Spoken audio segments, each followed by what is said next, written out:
Good evening, absolutely good evening to everyone. Thank you very much. We haven't got a special guest on tonight. Oh.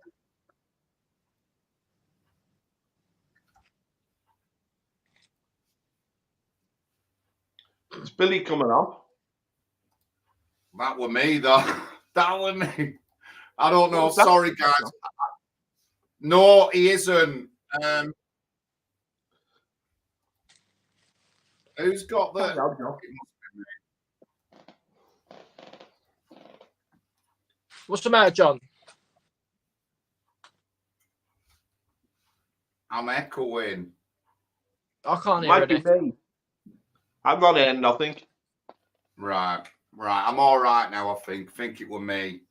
Absolute rookie there. But anyway, good evening. Welcome, everyone. Good evening, Serena, Big Vinny, Mark Williams, Zook, Billy Green, new subscriber. Interesting. Billy, if you'd like to go to our website, and I will put it up now.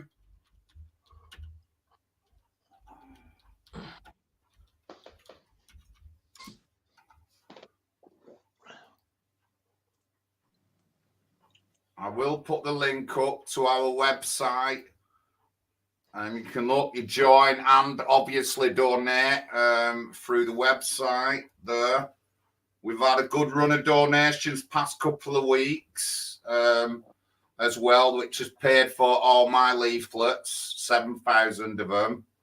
I've just got to get to work to finish the last of the leaflet. But anyway, welcome to the show, ladies and gentlemen. It's another week to go in the Rochdale by-election, which is the first election that I remember in my life where it's been decided on an issue that's outside of the UK. That's how absolutely unbelievably idiotic and corrupt that election is. And my mate Billy's been getting grief left, right and centre off the bullies from the Labour Party and the George Galloway cronies. Lucky that I haven't been down there filming them, honestly, and it's just wrong. But remember, guys, our elections from now on in the UK are going to be decided on things that are nothing to do with anybody in that chat. Even if you support Israel, if you're not Israeli, it's nothing to do with you. If you support Palestine, it's nothing to do with you, but it is everything to do with the Rochdale by-election, and that's our state of our country. In a nutshell, is that unbelievable Rochdale by-election, which again is in, and it's other countries that are going to decide who gets that seat. That's how pathetic and rubbish it is in the UK now on elections. Of course, our legendary panel tonight, we'll talk a bit about Rochdale. We're going to be talking a bit about the farming, but the holy Paul Rimmer is in the house there. And then we've got the canvassing king, Pat McGinnis, who's been out canvassing again as regular as clockwork, getting them votes zooming in. Good evening, Aunt Sally, Craig, getting them votes going in. But yeah, Pat, welcome, guys. Welcome. Right, John, can I just take up this issue of the by-elections? We've just had two, haven't we? One in Kingswood in Bristol and one in Wellingborough in Northamptonshire. And the turnout was abysmal. I think it was something like 36%, which is just over 1 in 3 bothered to vote. The amazing thing is the Tory vote, largely, not completely, but largely just stayed at home, didn't bother voting. Labour won both seats, but on no extra votes at all from their debacle in 2019. I mean, they're trying to big up Keir Starmer, but there's no enthusiasm for him out there. He's not attracted any extra support to the Labour cause. I mean, they're giving us these opinion polls where they eliminate the don't knows and the abstainers, and it looks like there's a landslide for Keir Starmer. But the reality on the street is he's not a popular figure. Nobody's motivated by him. And on top of that, he has no policies apart from more of the same nonsense, you know. So that was interesting. There was another thing about Wellingborough was the Britain First candidate. I mean, Britain First had a big campaign in Wellingborough. They had their battle bus out. They went door to door with the leaflets, although they didn't canvass. That's a big weakness. They don't actually canvass. They just post leaflets. And they got a abysmal a vote. I think it was 1.6%, which is probably under 300 votes. They probably would have got more votes if they'd have stood in a local election. So I saw Paul Golding on his stream that night, and he was really dejected. But there's something wrong in the body politic in Britain, and John has just hit on that. There's a lack of enthusiasm now for politics per se. The only group that seems to have any oomph at the moment is the Islamic bloc. Of course, the Jewish bloc, which is a heck of a lot smaller. But and we're seeing this in Rochdale, big style. I mean, John just talked about bullying by the Labour Party, but the Labour Party aren't even standing a candidate now in Rochdale. They've withdrawn the backing for their candidate. And Gaza's an issue. I know it's not a local issue. It's not a British issue. But it's an issue because we're engaged in supporting the Israeli government. We're engaged in what's happening in the Red Sea with the Houthis. And just as we're engaged in the Ukraine financially and in terms of arm on one side, we've chosen a side. And this has caused a lot of anger in this country. I mean, this knee-jerk support for Israel is causing a lot of anger, especially amongst the Muslim population. And we're seeing now that the Muslim population has real power on the streets of Britain. Real power. As a nation, they're like a nation within a nation. They're growing rapidly. They're very coherent. They're very committed. And they're a force to be reckoned with. We've allowed this to emerge in our country. And the British people, you see, apathy is no solution. Yeah, you say, I'm not voting for this Tory government. I'm not voting for Labour. I'm not interested anymore. Well, then they'll just ignore you. And everything you take for granted, the welfare state, your security, the education of your children, your own households. I mean, they're forcing people to sell their houses now to give to foreigners. Everything you take for granted will be taken from you unless you can impose yourself on the politicians. You cannot opt out of the political process. If you do, you cease to have any weight in this country. You cease to matter. And the politicians, they don't fear you. They'll totally ignore you. Because the Muslims are active, because they're making their vote count, because they're now raising up their own candidates like George Galloway, the politicians have got to take them seriously. He who votes dictates the future. You need to stay engaged in the political process. If the British people opt out of politics, they opt out of a future in their own country. Pat? Yeah, I mean, this Rochdale election is going to be quite interesting, and I'm the same as John and Paul. It's being decided on a foreign issue, and it's sad, really, that this come to this.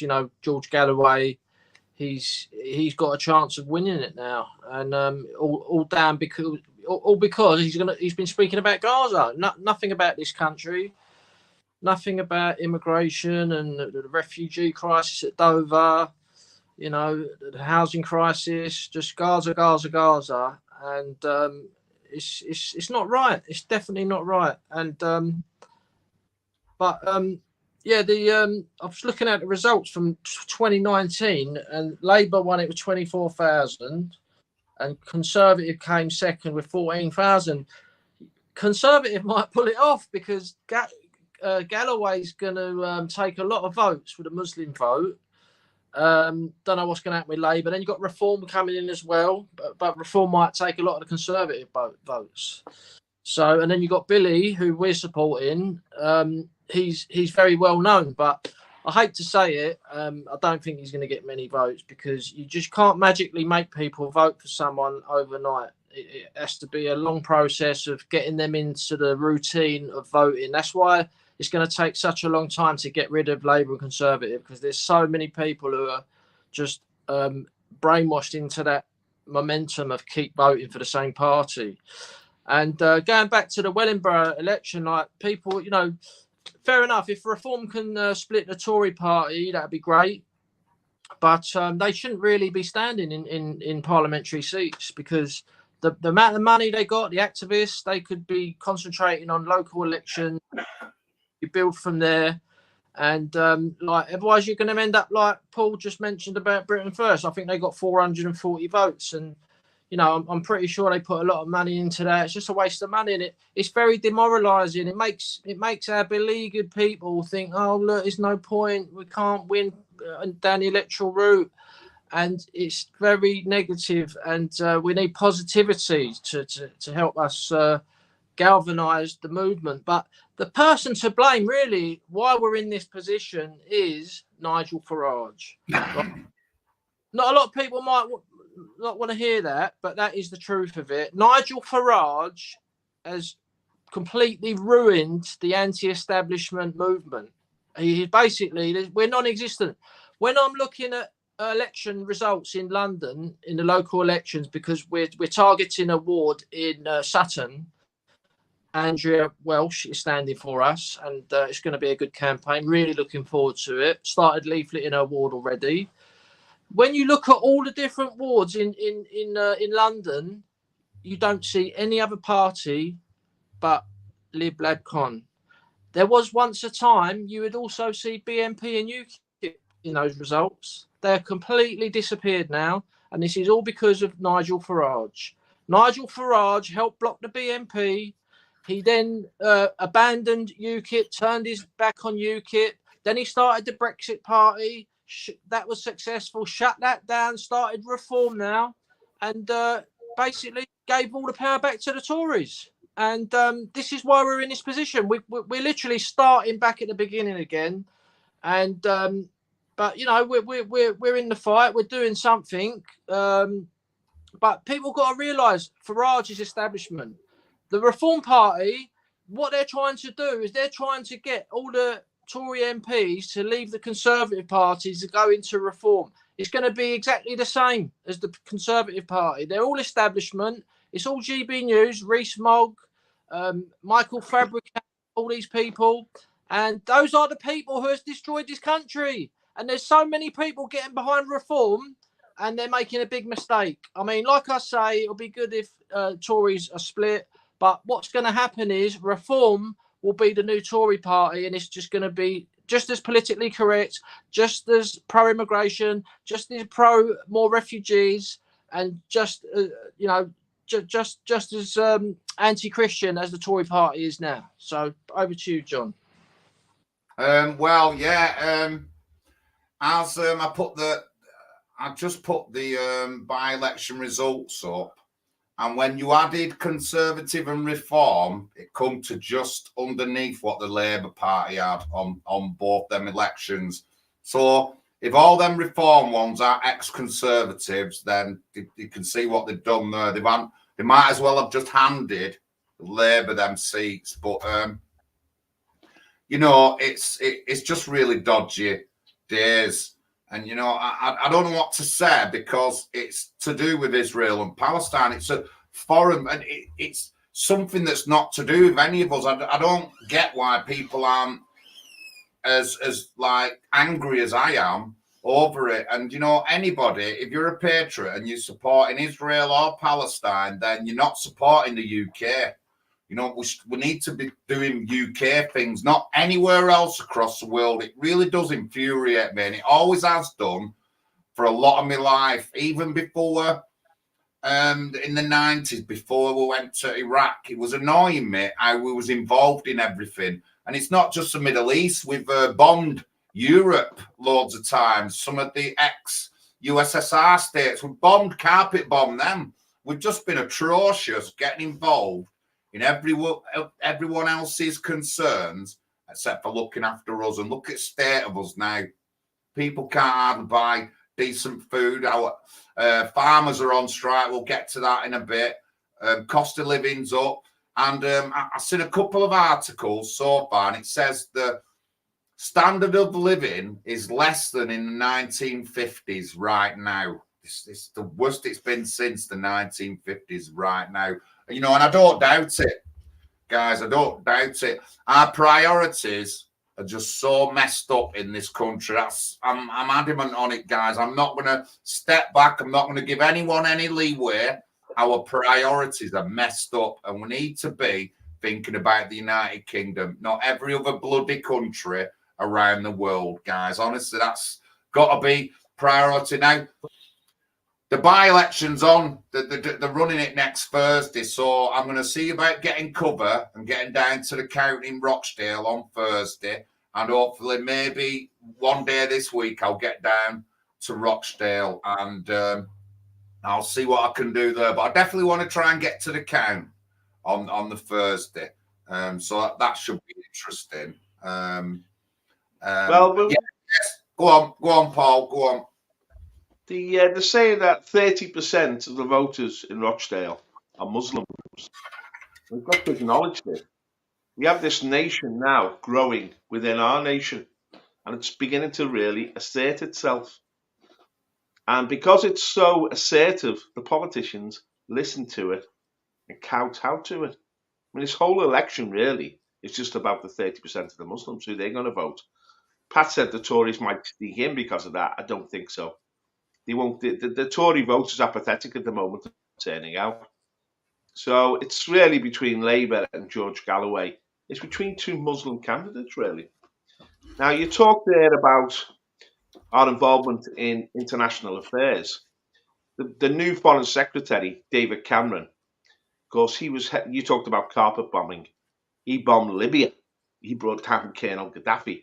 What was that to do with Britain? That's released another wave of migrants from Africa into Europe. Cameron was involved in the attempt to bring down Assad in Syria and a vicious civil war there. And of course, before that, we had Major with the Gulf War and Tony Blair, of course, with the invasion of Iraq. And we've had all these sort of wars where Britain's been putting money and time and effort into reshaping the Middle East. Meanwhile, our own nation is going to pot. I mean, Pat, you just talked there, John, about bread and butter issues, the cost of living crisis. There's a terrible housing crisis in this nation, and yet they're still bringing in hundreds of thousands, indeed over 1 million last year, immigrants come into the country, legal immigrants, and then we don't know how many illegal immigrants are here, probably 100, 200, 300,000. And we haven't got the housing stock. And they're now talking of concreting over the green belt, building houses and houses and houses. And the more we build, the more immigrants come. And we know a lot of British people now are just lingering on benefits, including especially disability benefit. Over 2 million people are claiming disability benefit now. It used to be in the 1980s about 100,000. So, I mean, either the people were disabled then or they're disabled now. For me, it's a racket, you know. Now, the way that they're creating a new workforce is simply bringing in foreigners. So this is about the people who run this country, the elite, the lib, lab, com. There's no difference between them. They just don't care about the future of Britain. They don't care about the British people. They don't care about our traditions. They don't care about our communities. They're serving foreign gods, really. They're serving international organisations, such as the United Nations, such as they're still involved with the EU, NATO. Now, this week, we've seen an incredible battle in Ukraine, in the city of Avdiivka. And the Ukrainian army took one hell of a beating. I don't know how many have been dead, but they reckon it could be 30,000 Ukrainians killed in that battle. Excuse me, I've got a bit of a dry throat at the moment. And now what we're saying that we're going to pour more billions into Ukraine, as if we can buy a victory against Russia. We haven't got a hope in hell now. Russia's mobilized, and it's a big beast. And this isn't one of the West's pushover wars against the second-rate Arab country like Libya or Iraq. This is against a real superpower that is starting to exercise its muscles again. So Rishi Sunak is making billions more available for Russia. He's making billions more available for asylum seekers, for immigrants, for the ethnic minorities in any form. I mean, he's prioritising these people, and he's sort of relegated the British people to the back of the queue. We're at the back of the queue now. We don't count. British people on housing waiting lists are not getting houses. I mean, because of the Equality Act, we're finding that all these public institutions, like the civil service, the Foreign Office, all the bureaucrats that staff it now, are Muslims. They're not British. We're being replaced in our own country. And we have to wake up to this. This has been a long process, and it's getting quicker. It's happening in America, it's happening in Germany, it's happening right across the West. And together with the economic recession that we're in and the vast debt that this country owes, interest rates at the moment are so high, they're pushing up our interest payments to over 100 million a year. That's the state at state level. So they're crippling our fiscal budget, the government budget. And you see, I don't know if we can talk about this, but I know there's 25 councils now who want to declare bankruptcy. And the government said, actually, what you can do, you can put the council tax up as much as you need to. And Birmingham said, well, we want to increase the council tax by 21% overnight. Who's that going to hit? The working poor. We're getting hit for taxes. We're getting hit for rising prices. We're getting hit for rising rents. We're getting hit for housing shortages. We're getting hit. Schools are going bankrupt. Hospitals. I mean, we're at the back of the queue in hospitals now. Hospitals, the dentist trying to get a dentist. It's all a joke. And the reason is we're not politically engaged as a people. Pat's just said that about Nigel Farage. When Nigel Farage won that get me out of here, the jungle thing, he was the man of the moment. He could have rekindled his whole political brand, but he just used it for his own personal gain, stepped aside. We need to create a new force in British politics that's not as dependent on these established figures. We need a new ruling class that comes from the people, a populist movement. That's why we've created the National Housing Party. That's our goal, to build a network across this country of British people who are prepared to assert themselves. That's all we've got to do, assert ourselves. That means our voices are heard on the media, in the social media. We have the opportunity. We have candidates at local level. We campaign at local level, and then we move on to the national level. It's up to the British people, really. We've got a vehicle here. There are other vehicles as well, the British Democratic Party, the Homeland Party, but we've got a unique vehicle here that people can coalesce around and begin to fight back for our own survival. Because I tell you what, the next 2-3 years are going to be a real battle for survival for the British people. Pat? Yeah, I mean, Paul is 100% right. We've got the vehicle here. I go out door knocking every week, and it's like taking candy from a baby getting the votes. Every ethnic minority are also on the waiting lists. There's no hostility to me. They want to vote for us. And, you know, I'm doing really well. You know, I'm getting I've got loads of votes tonight, lots of yeses. And it's just a matter of taking the effort to join the party, get involved, go leafleting, you know, stand in your local area.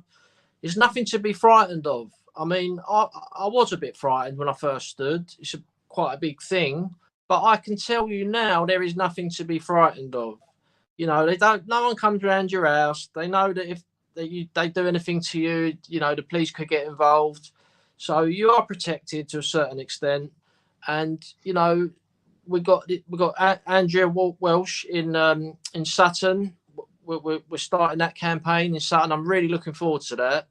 And that's in the St Helier estate area in Sutton. Very famous estate, massive estate. And I think we're going to do well there. It's quite different from my ward because the St Heliers estate is still quite a white working class area.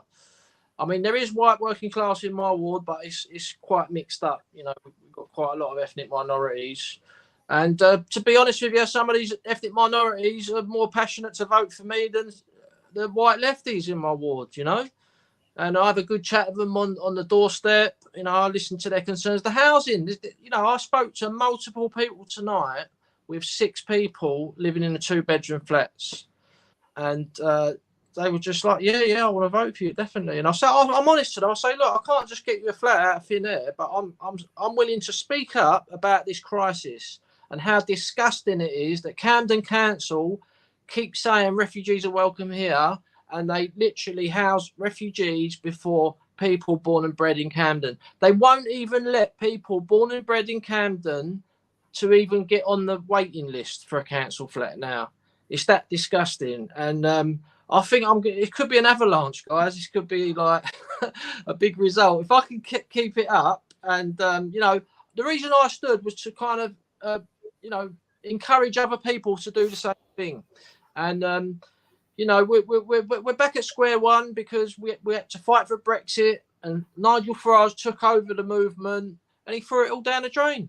So you look at all the results over the last 8 years in most areas, you don't see any UKIP or any BNP results. It's just lib lab con. It's really sad because, you know, if we didn't have to fight Brexit, it'd be a totally different ball game now. I think BNP would be in the same position as what National Rally is in France. I mean, they are literally on the verge of getting into power. And if they don't get into power, Macron's going to have to adopt all of National Rally's policies to keep them out. So that's the whole idea of this, is we want other parties to adopt our policies. And, you know, our policies are fair, but they're firm. If you're interested in our party, go to our website, nationalhousingpartyuk, check our policies out. And more importantly, join the party, get involved, contact us. You know, really bunch of people. No, we don't go flagging people off in videos and all that. And, you know, we're a Christian party. We're about love of our nation. We're nationalists, and things are going really well. Also, we got a meeting on the 9th of March in Manchester. Please contact us if you're interested. It's going to be in Manchester City Centre, starting around 1 o'clock. So please get in contact with us. Myself, Big Vinny, and Andrew Walsh are coming up on the train. And Paul Rimmer will be speaking, John Lawrence will be speaking, and some guest speakers. So please get in contact with us. It's going to be a great meeting. It's a national meeting. And come and meet the team. Come and meet the National Housing Party. Over to you, John.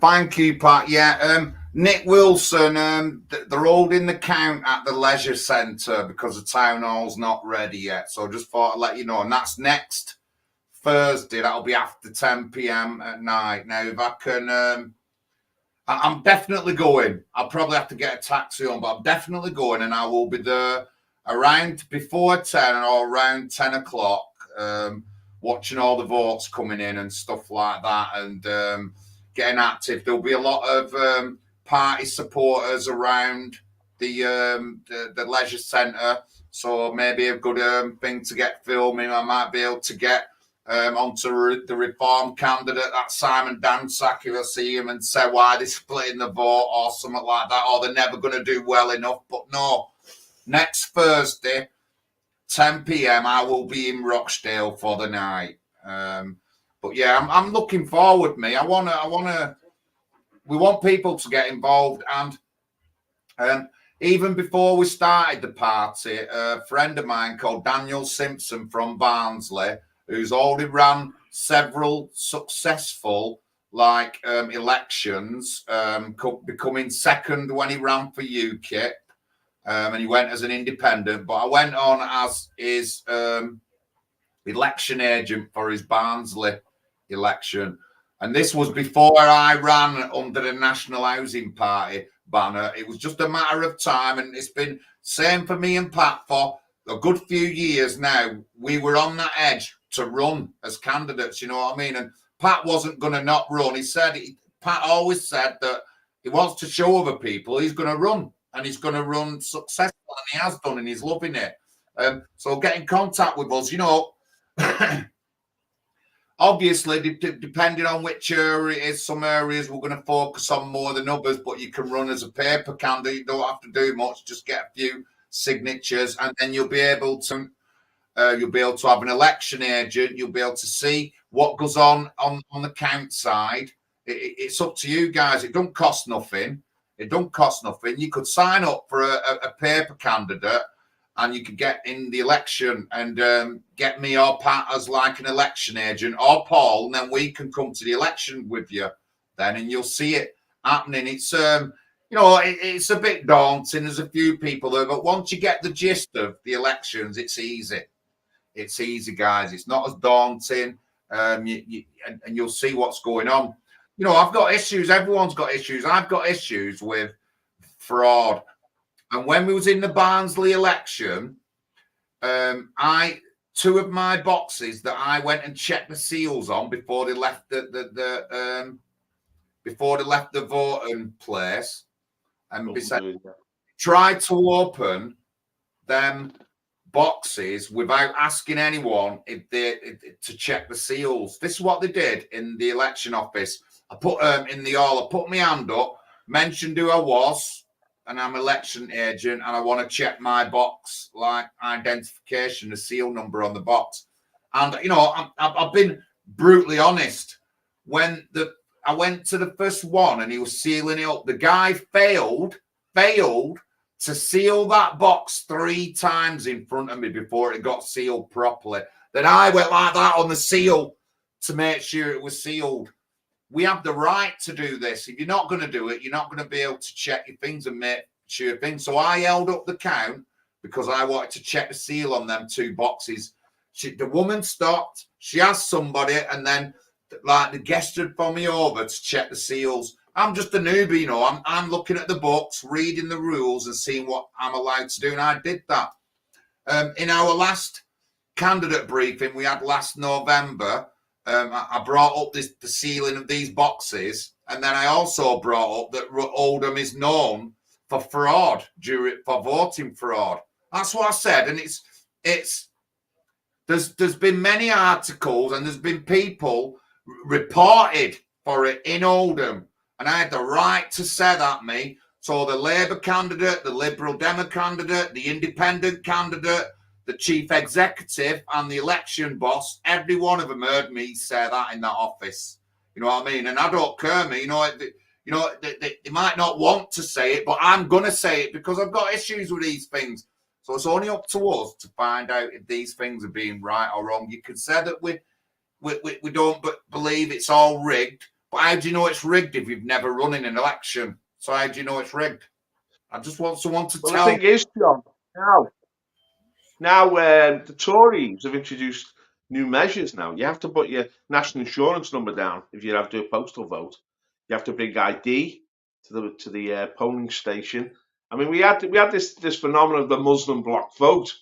All the Muslims have voted. They all vote for Labour, and all the votes were collected in the mosque and delivered by the imam. It was a farce. Now we have to vote as individuals, obviously. But the thing is, and this is a big message to the British people, they've got to wake up to reality. If they don't participate in the political process, if you don't get engaged, and you have to get engaged through parties, you have to stand as candidates, you have to ask questions, you have to speak out. If you don't get engaged, you won't be taken seriously. No one will listen to your problems.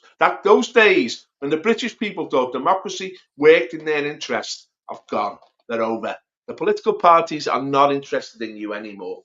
Not at all. I mean, they're all the same now. They all stand for the same policies. So, I mean, most Tories are not bothered if Labour win now. And most of the Labour people are very comfortable with the Tories because they're all basically liberal globalists. They're all pushing the same agenda. Now, on the continent, there's a lot of radical parties emerging, like the Alternative for Deutschland, National Rally in France, and even the conservative parties like the Populist in Spain, and you've got Geert Wilders, of course, in the Netherlands. You've got all over Europe, you've got populist parties emerging, which are challenging the status quo, and they've emerged for a reason. You've got issues now like green issues, the constant, ongoing attack on the motorists. Not just ULEZ, ultra-low emission zones, speed controls, extra taxes on the motorists, electric cars, all that nonsense, right? On top of that, you got the whole migration issue. It's at a level that is unimaginable. Germany, 30,000 migrants are coming in every month now. This is replacement level, and they're overwhelming our cities. But this is leading to effects. We talked just before about councils going bankrupt. What are you going to do when your council tax goes up 20%? I mean, my council tax used to be £100 a month.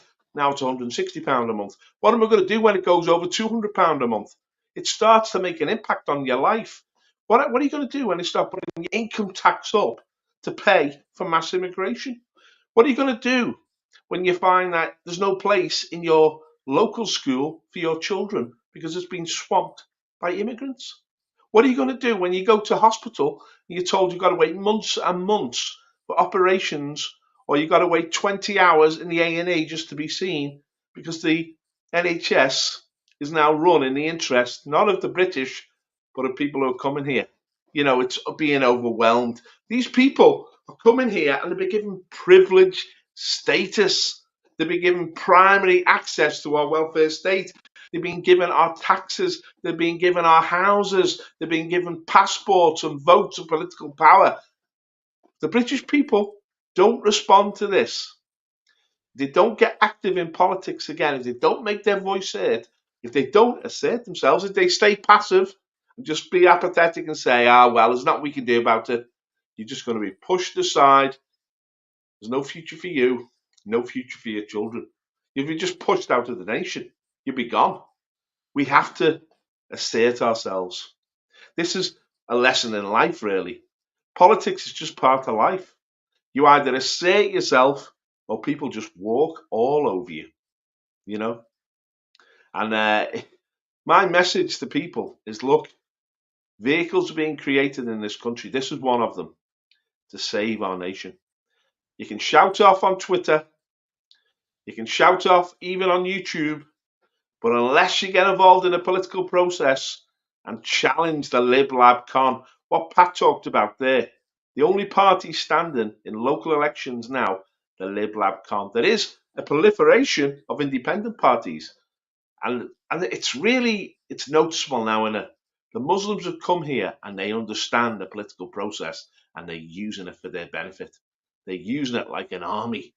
And what it means is all the resources, all the funds will go to them. The door will be opened even wider for them.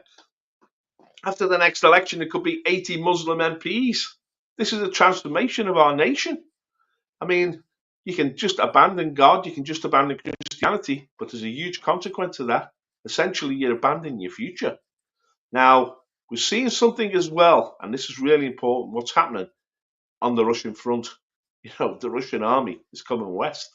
You just had this massive victory at Avdiivka, and they're going to rout the Ukrainians, and they're soon going to be on the border with Poland. And this is causing panic in the European capitals because suddenly they're not going to be the bee's knees anymore. The Russians will have that victory. They'll have China behind them. They'll have India behind them. They'll have the third world behind the BRIC nations, and they'll start to impose themselves on Europe again. Europe has to wake up. The idea that you can be a softie, that you can be a pansy in a world which is made up of strong plants and survive is just an illusion. And my message is to the British people, it has to start at grassroots level. You can't impose this from the top down. It's got to be the British people that wake up themselves. It's not too late. It's not too late. I speak to people all the time. People are looking for a vehicle. You don't need optimism at this stage. What you need is the will to assert yourselves. My message is simply this: wake up and get involved. Pat? Yeah. I mean, it is frustrating because, you know, we're trying our hardest, and like Paul just mentioned, you know, you look at the results over the last 8 years, and it's just lib-lab constant. But they're literally fading away. Their votes are getting smaller and smaller and smaller. This Rochdale election is going to be very interesting. The result, I can't wait to see that. But I mean, one of our policies also is national service. We think that we should bring back national service for 18-year-old males. But at the same time, we got a policy to leave NATO. We don't want to be in these globalist organisations. You know, the NATO has basically caused that crisis in Ukraine, and that's caused our government to then send billions and billions of pounds to a lost cause when our own people are suffering in the UK, and it's disgusting. And there's, you know, that's all they do is send money around the world to bribe other countries, and they just neglect the British people. And I think people are waking up now. When I go knocking on the doors, I hear so many people saying to me, I voted Labour all my life, and I'm not going to vote for them ever again. And I say, would you vote for me? And they said, yeah, of course I would. It's literally that easy. And but they need a face-to-face contact. You can't put a leaflet out and expect to get a vote.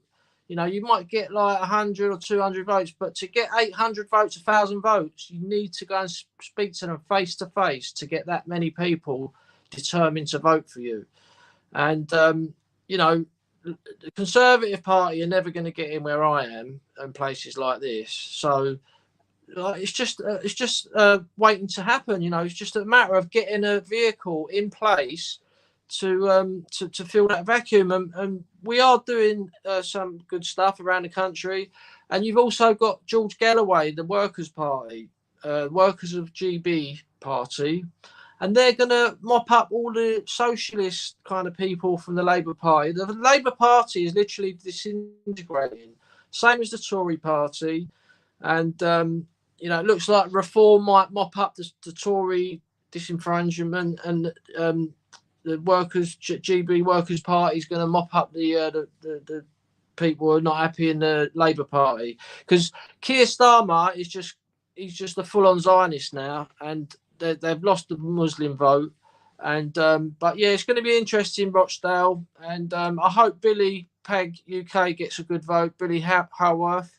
Because I think George Galloway he's shown his true colours. He doesn't really care about this country. You know, if there's a foreign interest campaign, he'll be doing that rather than fighting for the people of Rochdale. And you know, he's shown his true colours. But yeah, I mean, Reform UK, not sure. I don't think they're going to get a good vote, Reform. I think they're going to get a real bad vote, Reform, because like I've always said, you need to have won local seats within that area. And that's why I think Billy might not get a good vote either.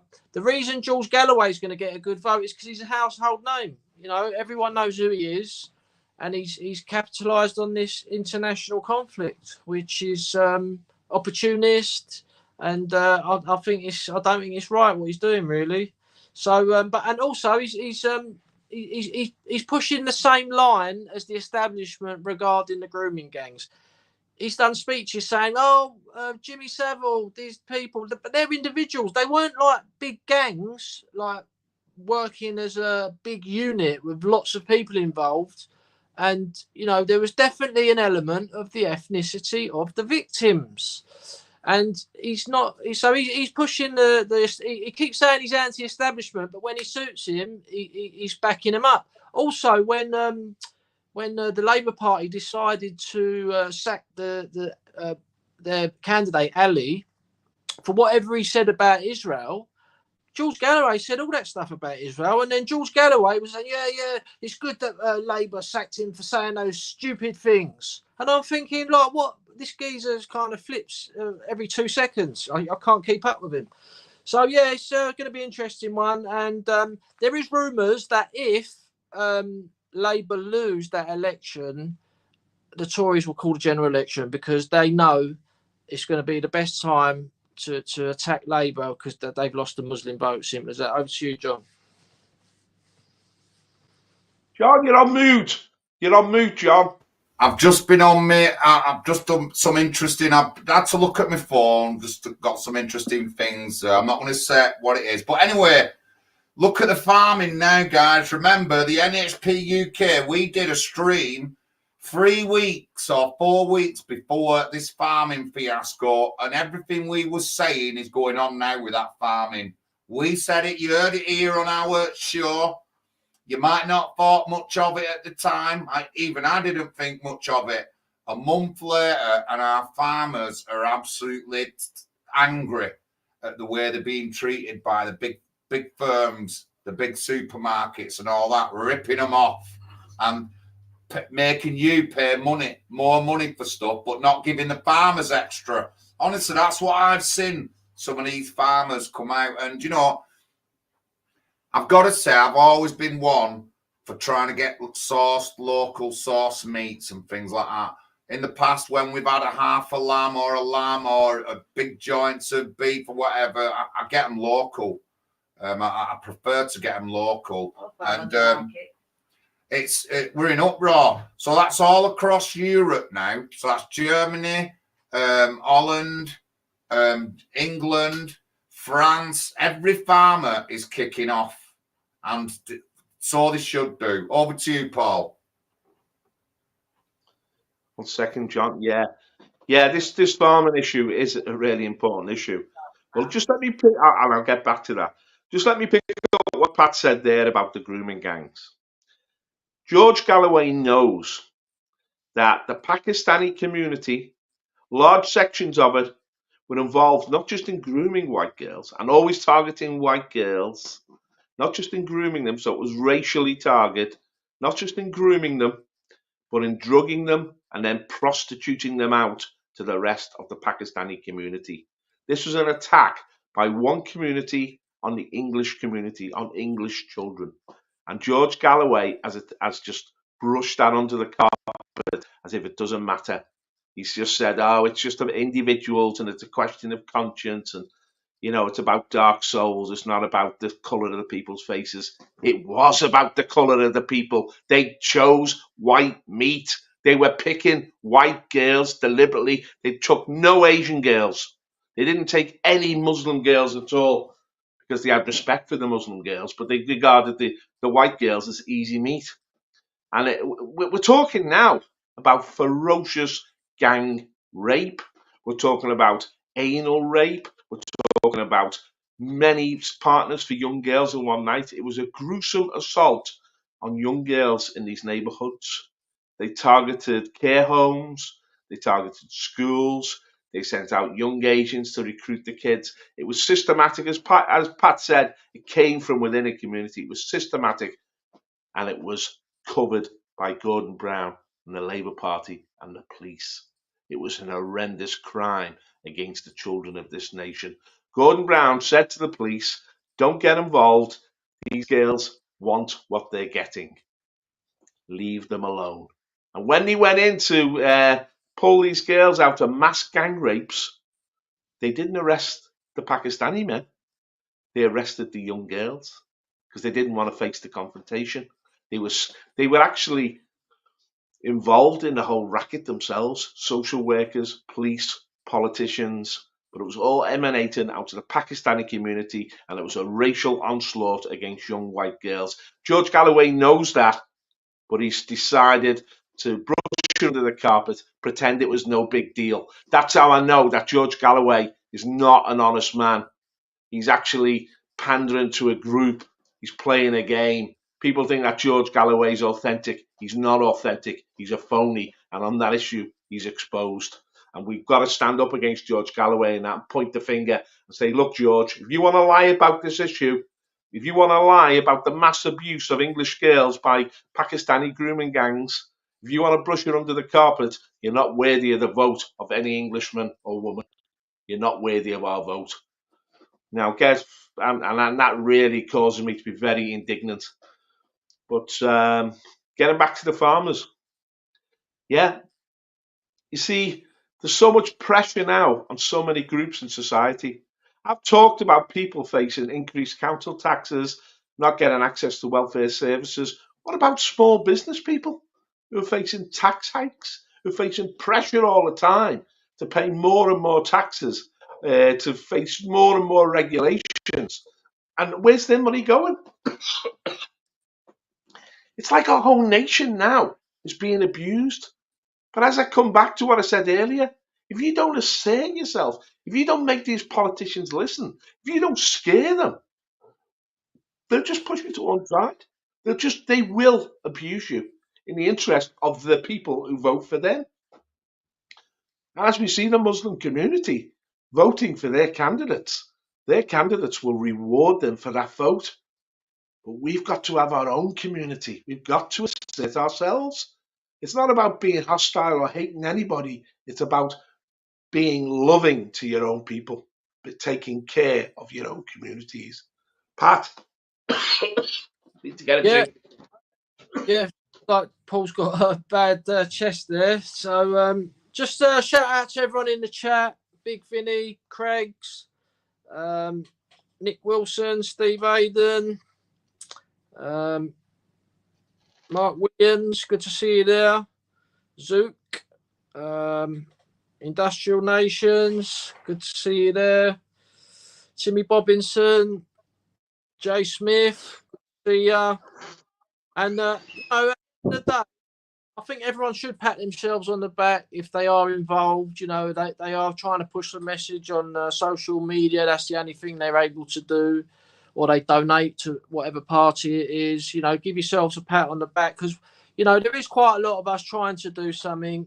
Unfortunately, it's not enough.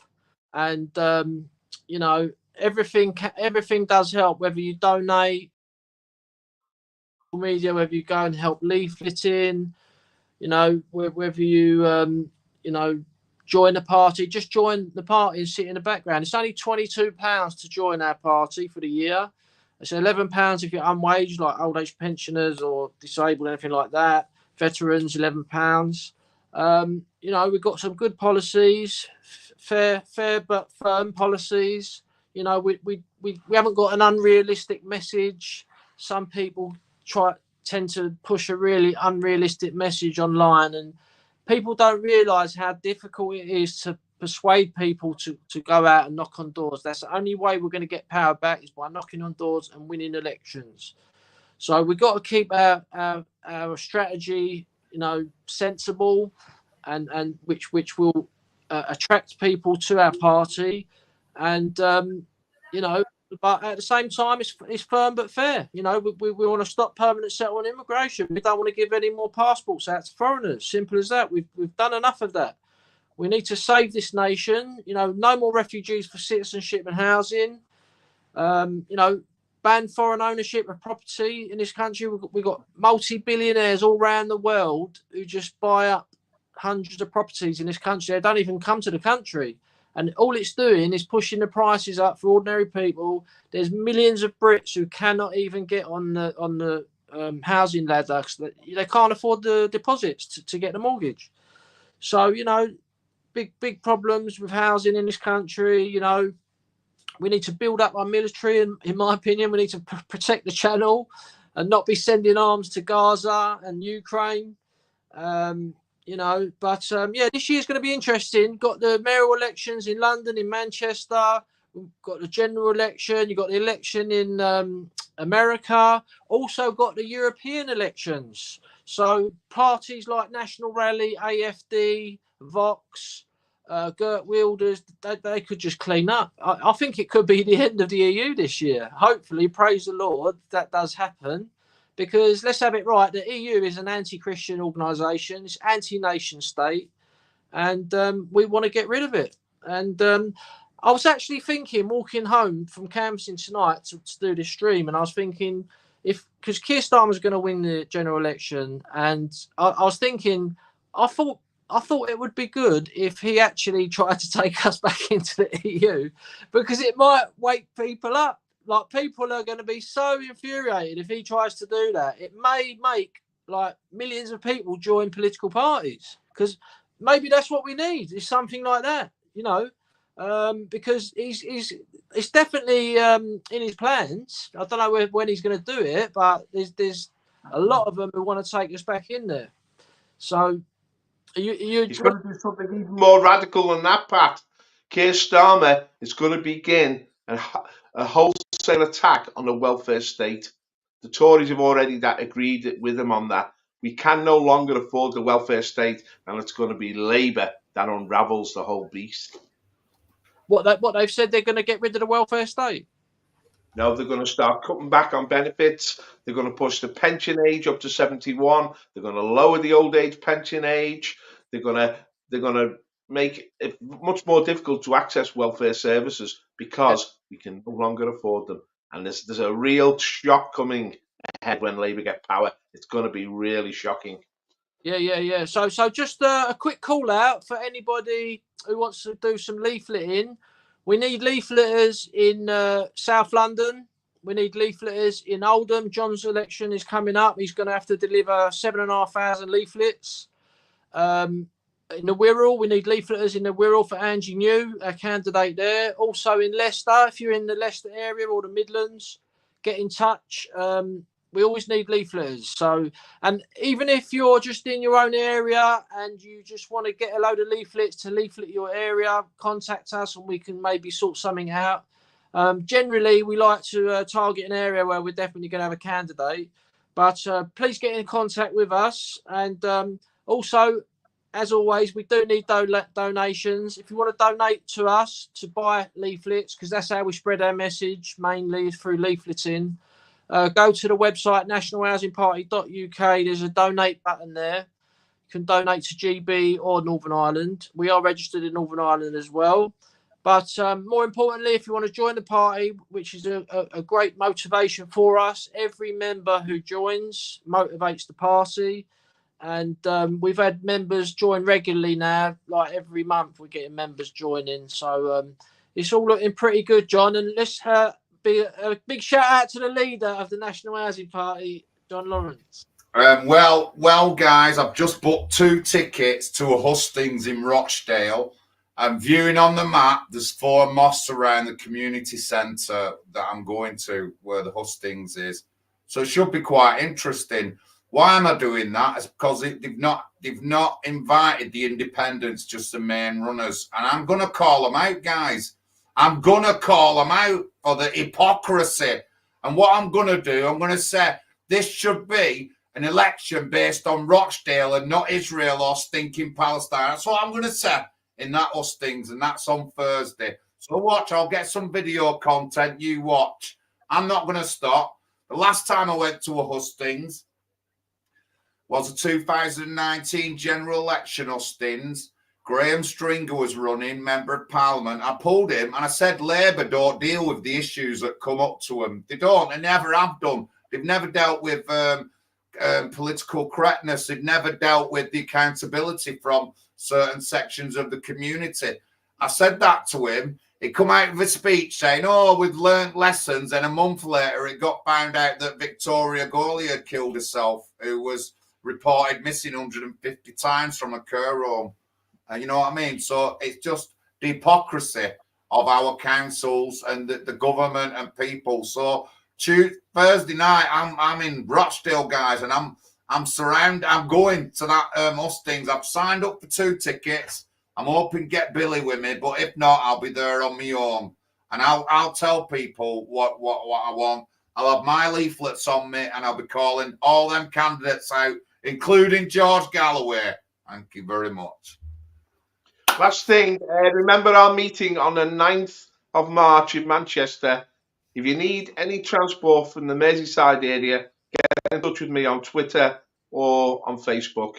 And we're going to have a cracking meeting there in Manchester, Saturday afternoon, 1 o'clock, 9th of March. Thank you. Cool. Thanks for watching, everyone. Thank you. Thanks, guys. Guys, we'll catch you all next week. Hopefully, we'll get someone on, but we'll certainly catch you all next week from the legendary panel, myself included. But watch out for John's hat here and my tie. That's what I'm going to be wearing on Thursday. Not no other kind of colours. It'll be these colours that you'll see Thursday. But thank you very much, and good night, everyone. Thank you. Good night. Do you know where I live?